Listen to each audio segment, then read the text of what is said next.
In this third episode of Three Religions, One God, we will take a look into the religion of submission, or Islam. In an age of political and religious wars, where the message of peace and selflessness of Jesus Christ, the one who manifested the Holy Spirit on earth, also called the Son of God, was forgotten, and its religion had become a tool for an ecclesiastic elite to dominate the common people and maintain power over others. A new prophet was born, Muhammad ibn Abdullah. Born approximately in the year 570 AD in the Arabian city of Mecca, a major city on the Arabian Peninsula. The Arabian Peninsula was largely arid and volcanic. Agriculture was difficult except near oases or springs. The landscape was dotted with towns and cities, two of the most prominent being Mecca and Yathrib.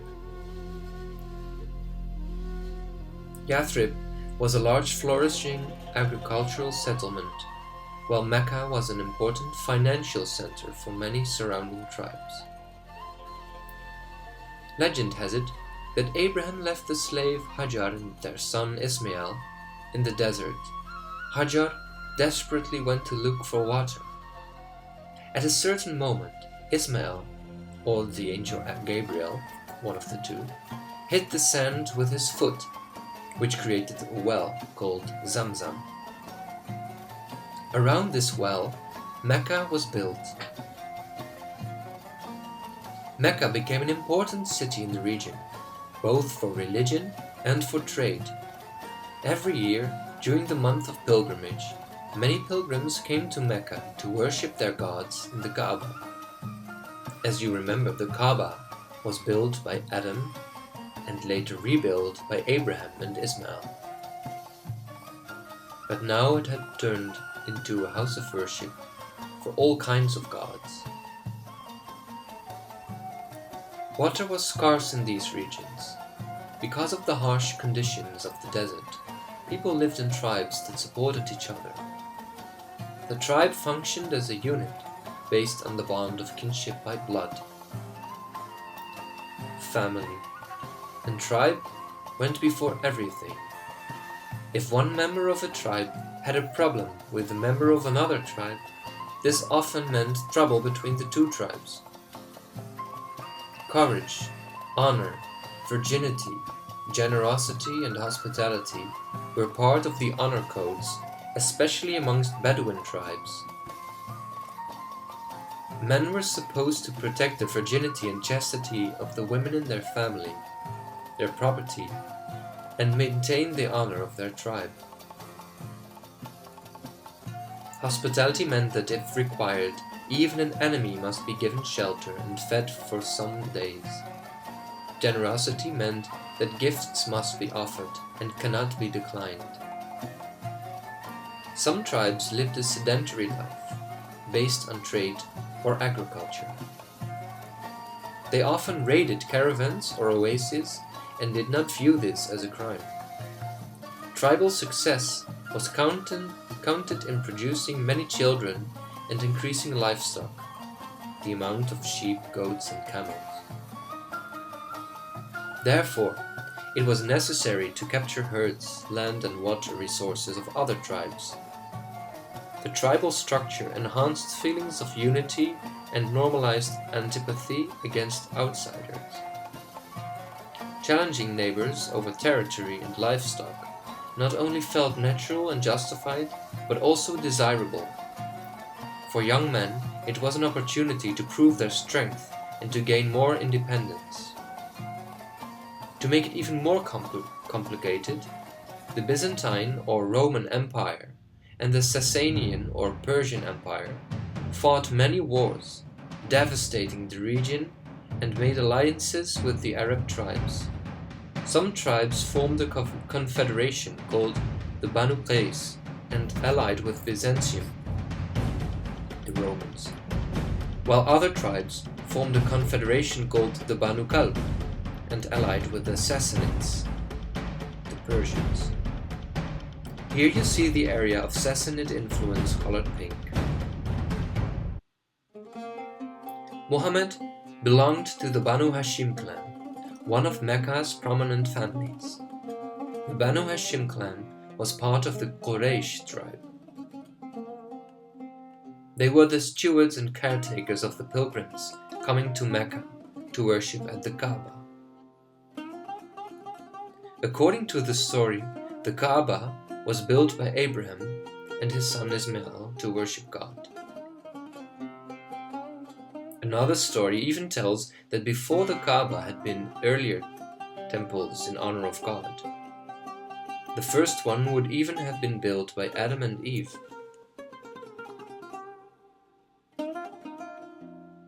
While they were building the Kaaba, an angel brought to them the black stone, which they placed in the eastern corner of the structure. There. Over the millennia, after Ismail's death, his progeny and the local tribes who settled around the oasis of Zamzam gradually turned to polytheism and idolatry.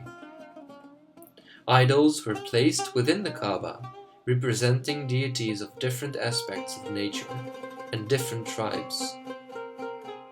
They say that in the time of Muhammad, 360 idols stood inside the Kaaba, representing the days of the year. One of these gods was called Allah, the creator god, which simply meant the god, Al-Illah. He had 3 daughters called Al-Uzza, Al-Lat, and Menat.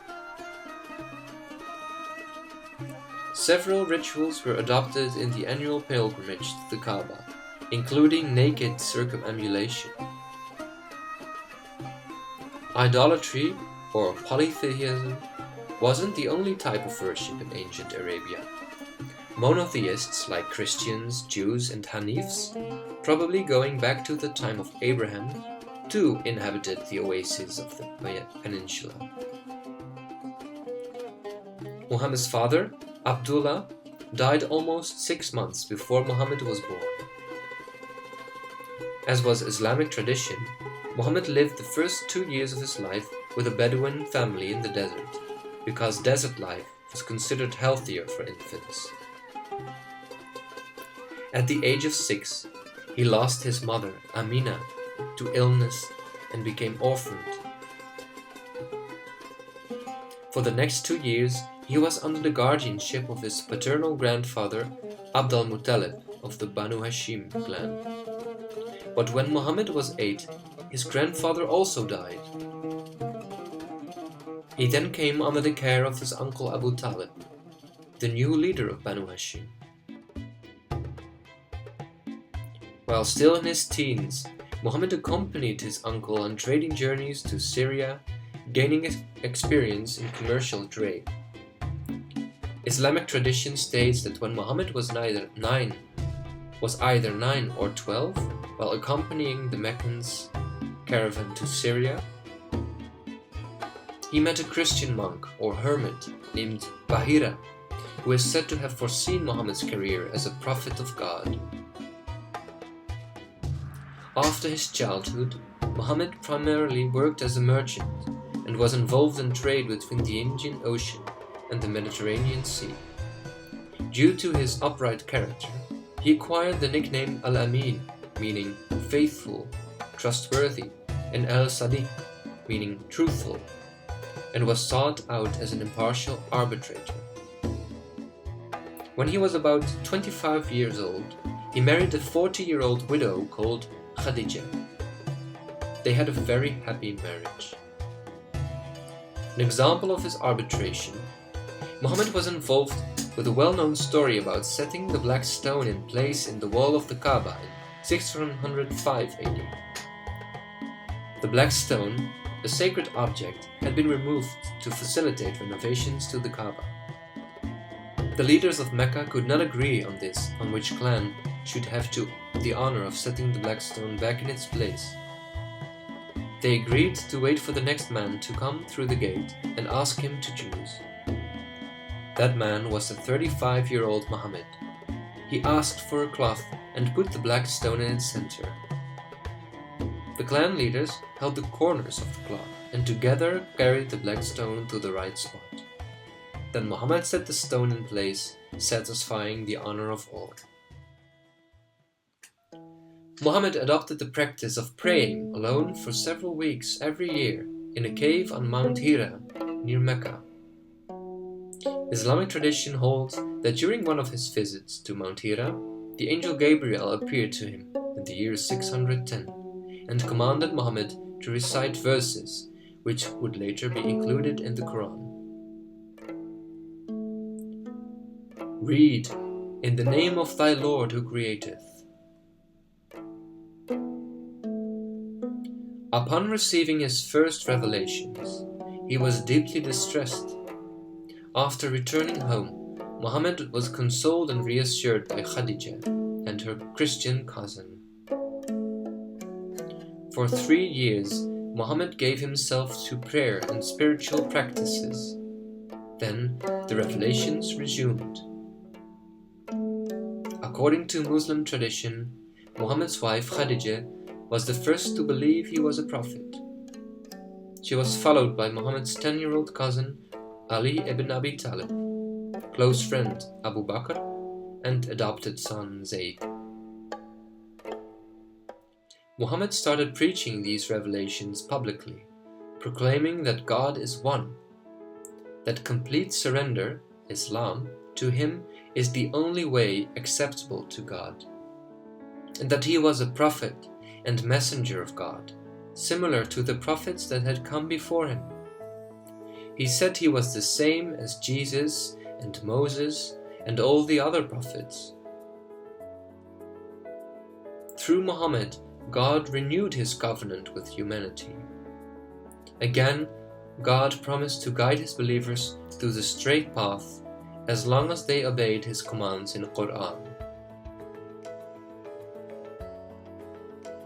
In God's revelations, called Quran, the people are warned not to make the same mistake as in the past, when people had rejected God's messengers and clung to their own desires, but to listen to God's will.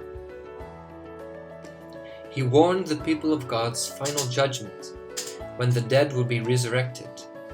Obeying God would result into heaven, and ignoring his will would result into hell. This would be the beginning of a new life for all the people who are righteous.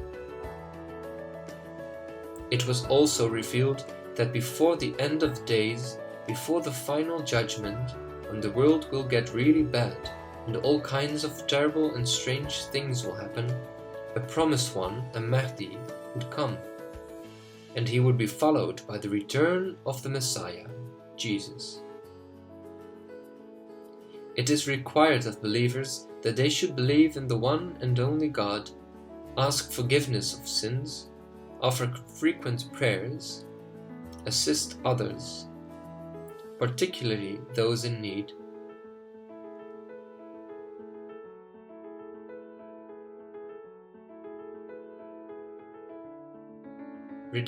reject cheating and the love of wealth, something that was very important in the commercial life of Mecca.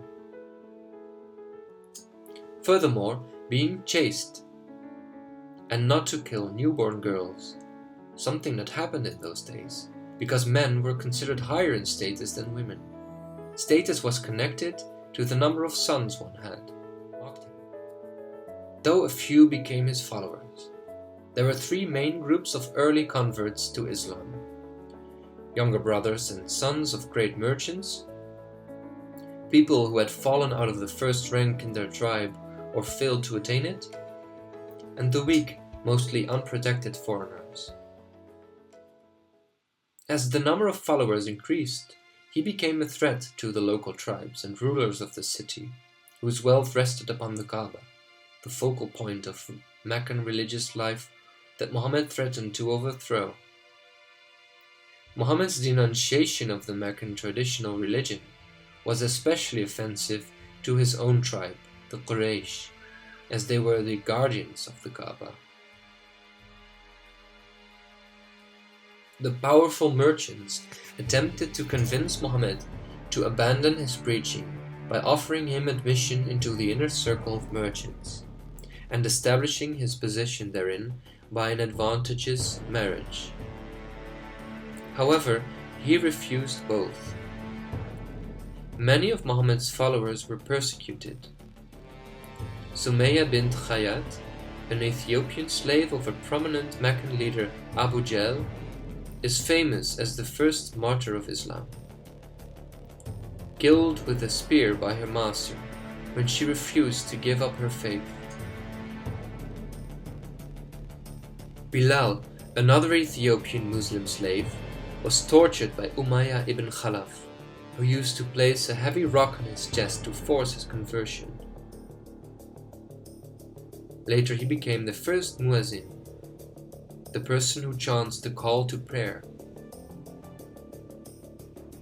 Apart from insults, Muhammad himself was protected from physical harm, as he belonged to the Banu Hashim clan. To escape persecution, Muhammad sent some of his followers to Abyssinia, Ethiopia, in 615. They stayed there under the protection of the Christian Ethiopian emperor Ashama ibn Abjar. In 617, the leaders of two important Quraysh clans declared a public boycott against Banu Hashim, their commercial rival. They had to live in tents outside of Mecca. The Quraysh tried to pressure it into withdrawing its protection of Muhammad. The boycott lasted 3 years, but eventually failed. During these years, Muhammad was only able to preach during the holy pilgrimage months, because this was the period in which all hostilities between Arabs was suspended. Islamic tradition states that in 620, during one night, Muhammad experienced the Isra and Miraj, a miraculous journey said to have occurred with the angel Gabriel.